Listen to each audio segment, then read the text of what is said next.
नमस्कार रेजिडेंट्स। ये वीडियो आपको ऑडिट के बारे में गलत जानकारी और YouTube वीडियो से फैलाए जा रहे झूठ के बारे में आपको अवगत कराने के लिए बनाई जा रही है। आपको बता दें कि 1 जून को हुई GBM में, जिसमें पुरानी AOA 2 सदस्यों की बात नहीं सुनी गई थी, साथ ही साथ बाउंसर को भी बुलाया गया था। इस वीडियो के जरिए हम अपनी बात आप तक रख रहे हैं। पहला पॉइंट जो कि कैम रिडक्शन का है। इनका दावा है कि कैम कम करने से सोसाइटी का 20 लाख का नुकसान हुआ। हम जानना चाहते हैं क्या कि किसी भी सोसाइटी में कैम चार्जेज घटने से नुकसान होता है। सोसाइटी एक नॉन प्रॉफिट ऑर्गेनाइजेशन है जो कि नो प्रॉफिट और नो लॉस पे चलाई जाती है। हमें अभी तक ये समझ नहीं आया है कि कैम में कमी से 20 लाख रुपए का नुकसान कैसे माना जा सकता है। यह तो वास्तव में विकैप और टावर जे हैंडओवर से निवासियों को दिया गया लाभ है। तत्काल AOA 3 ने मेंटेनेंस को 1.85 रुपए प्रति वर्ग फुट से 2.4 रुपए प्रति वर्ग फुट तक बढ़ा दिया है। क्या वे मेंटेनेंस से मुनाफा कमा रहे हैं? अफसोस की बात है कि जो AOA ज्यादा कैम चार्जेस में सोसाइटी को मेंटेन कर रही है, वो पुरानी AOA पर इल्जाम लगा रही है, जो कम कैम में अच्छी सुविधाएं देती थी।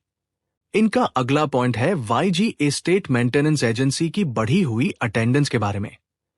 बिल्डर द्वारा चयनित AOA 1 ने अगस्त 2021 में YG एस्टेट को 9,17,300 रुपए के कॉन्ट्रैक्ट पर नियुक्त किया था, जिसको कि AOA 2 ने कंटिन्यू किया। आमतौर पर अनुबंध मूल्य में वार्षिक वृद्धि होती है, लेकिन AOA 2 ने 2022 या 2023 में इसे नहीं बढ़ाया।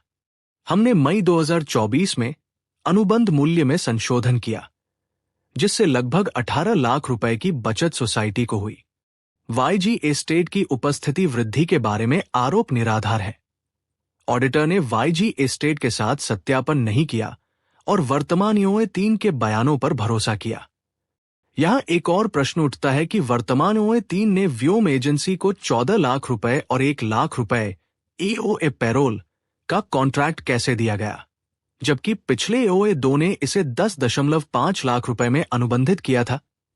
कॉन्ट्रैक्ट में महत्वपूर्ण वृद्धि को उचित ठहराया जा सकता है, आगे बढ़ने से पहले खराब बताई जा रही है। एक छोटी सी रिकॉर्डिंग सुनाना चाहूंगा जिसमें यह पता चलता है कि इस ऑडिट को किस तरीके से मैनिपुलेट किया जा रहा था। सना के लिए बात करनी थी जरा। हाँ बताओ। उससे क्या लिखवाना है? लिखवाना कुछ नहीं है उससे, लिखवा के पहले बता रहे हैं। हम चाह रहे हैं कि वो अभी जो भी लीगल केस हो ना उसमें ये इन्वॉल्व ना हो। बोल दे कि दोनों लेटर इन्होंने लिखवाया। ठीक है। अपोजिशन वालों ने बोलो दोनों लेटर ना को बदनाम करने के लिए इन्होंने लिखवाए थे मुझसे।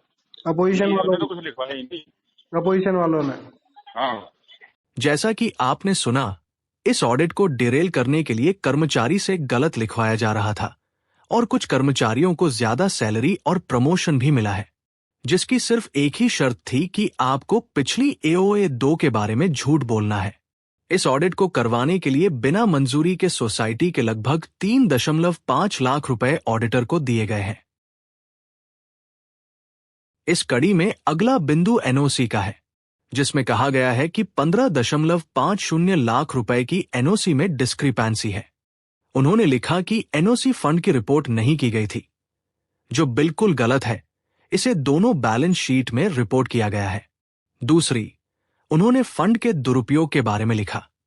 निम्नलिखित संपत्ति जो दैनिक रखरखाव के अंतर्गत नहीं आती है, इन फंड से खरीदी गई थी। इस मुद्दे पर यह भी कहा गया है कि हमने NOC की फीस जो कि 50,000 रुपए थी, वो बायलॉज के अनुसार नहीं लेते थे, लेकिन आपको बता दें कि वर्तमान AOA भी यही धनराशि फ्लैट ट्रांसफर से लोगों से लेती है। इसमें अगला बिंदु इंप्रेस्ड वायलेशन का है। हम आपको बता दें कि दोनों वित्तीय वर्षों में जो खर्च हुआ है वह 4,85,85,607 रुपए और कुल इंप्रेस्ट जो दिखाया जा रहा है वो 13 लाख रुपए 20,000 है, जो कि चेक से दी गई धनराशि का 2.7% है। और अगर इसे प्रतिदिन निकाला जाए तो 1,800 रुपए होगा। इतनी बड़ी सोसाइटी चलाने के लिए ये धनराशि बतौर इम्प्रेस्ड होती है। आपको ये भी बता दें कि नई AOA 3 ने सोसाइटी के अकाउंट में ऑनलाइन बैंकिंग ले ली है, जो कि बायलॉज के बिल्कुल विरुद्ध है, जिसमें यह लिखा है कि 2500 रुपए से ज्यादा सभी लेन देन चेक के माध्यम से होंगे। ऑडिटर द्वारा की गई ये टिप्पणी कि हमारे एक बोर्ड सदस्य के हर महीने पेटीएम लेन देन हुआ करता था, पूर्णतः असत्य एवं भ्रामक है। यह आरोप न केवल तथ्यहीन है, बल्कि ऐसा प्रतीत होता है कि इसे किसी व्यक्तिगत दुश्मनी, दुर्भावना या प्रतिशोध की भावना से प्रेरित होकर रिपोर्ट में सम्मिलित कराया गया है। इस प्रकार की निराधार एवं अप्रमाणित जानकारी को आधिकारिक रिपोर्ट में सम्मिलित करना हमारे बोर्ड सदस्य की छवि को जानबूझकर धूमिल करने का प्रयास है, जिसकी हम कड़ी निंदा करते हैं और इसका खंडन करते हैं। वेंडर ने एक बार कुछ पैसे अपने काम के लिए लिए थे, जो उसने वापस पेटीएम के माध्यम से कर दिए। ऐसा सिर्फ एक ही बार हुआ है, जिसका जिक्र ऑडिट रिपोर्ट में है कि बार बार हुआ है। यहां एक और प्रश्न उठता है कि वेस्ट मैनेजमेंट वेंडर पुरानी AOA 2 के कार्यकाल में 40,000 रुपए के कॉन्ट्रैक्ट धनराशि पर काम कर रहा था। वर्तमान OA 3 ने इसे निकालने की वजह इसका कॉन्ट्रैक्ट बढ़ाकर 55,000 रुपए कर दिया। अगर अनुबंध मूल्य 40,000 रुपए से कम थी तो वर्तमान OA 3 ने कॉन्ट्रैक्ट को क्यों बढ़ाया? आपको वेंडर की लिखित और वीडियो घोषणा के सबूत भी साझा कर रहे हैं, जहां उसने माना है कि वह किसी को भी कोई भी पैसे नहीं लेता या देता था। नमस्कार सभी को, मेरा नाम मोहित है और मैं क्लीन वेस्ट मैनेजमेंट से हूं और मैं गार्बेज का काम करता हूं। पिछले फरवरी 2022 से मैं काम कर रहा हूं यहाँ पर और अभी भी मेरा अभी तक कंटिन्यूसली चल रहा है। मगर ऐसा सुनने में आया हमें कि एज अ वेंडर हम लोग कि AO हमसे पैसे मांगती है। ऐसे ये सरासर झूठ है। AO कोई हमसे पैसा नहीं मांगती है अभी तक। मुझे अगला बिंदु IFMS को लेकर है, जिसमें हम आपको बताना चाहते हैं कि हमें डेवलपर से IFMS अकाउंट में 1,24,97,485 रुपए प्राप्त हुए हैं और हमने 1,33,15,974 रुपए ब्याज सहित की FD सौंपी है, जिसे अध्यक्ष श्री PN ध्यानी ने प्राप्त किया है। बिल्डर द्वारा चयनित AOA 1 ने IFMS सिर्फ 75 लाख रुपए लेकर शांत हो गए थे।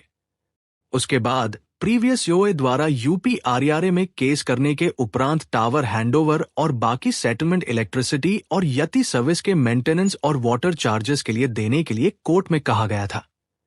आपको बता दें कि इलेक्ट्रिसिटी ड्यू ऑन AOA 1 लगभग 28,99,459 था, जो ईमेल के साथ प्रमाणित है। यहां यह भी जानना जरूरी है कि प्रीवियस OA 2 ने 11 लाख की धनराशि PVVNL को जमा कराई है। सोसाइटी ने लगभग 6 से 7 लाख का इंटरेस्ट अभी IFMS की बढ़ी हुई धनराशि पर लिया है, जो कि 2 साल से ज्यादा डेवलपर के पास ब्लॉक थी। आपसे यही अनुरोध है कि किसी के बहकावे में मत आइए जब तक डिप्टी रजिस्ट्रार की तरफ से कोई कार्रवाई या आदेश न हो। AOA 2 ने सोसाइटी को 1.85 स्क्वायर फीट में मेंटेन करके सोसाइटी के लगभग 40 लाख से 50 लाख रुपए बचाए हैं। अन्य STB vendor, waste management vendor को भी एक अच्छे कॉन्ट्रैक्ट वैल्यू पर काम करवाकर सोसाइटी को मेंटेन किया था, जबकि AOA 3 लगभग 5 लाख रुपए हर महीने ज्यादा धनराशि ले रही है, फिर भी सोसाइटी को अच्छे तरीके से मेंटेन नहीं कर पा रही है।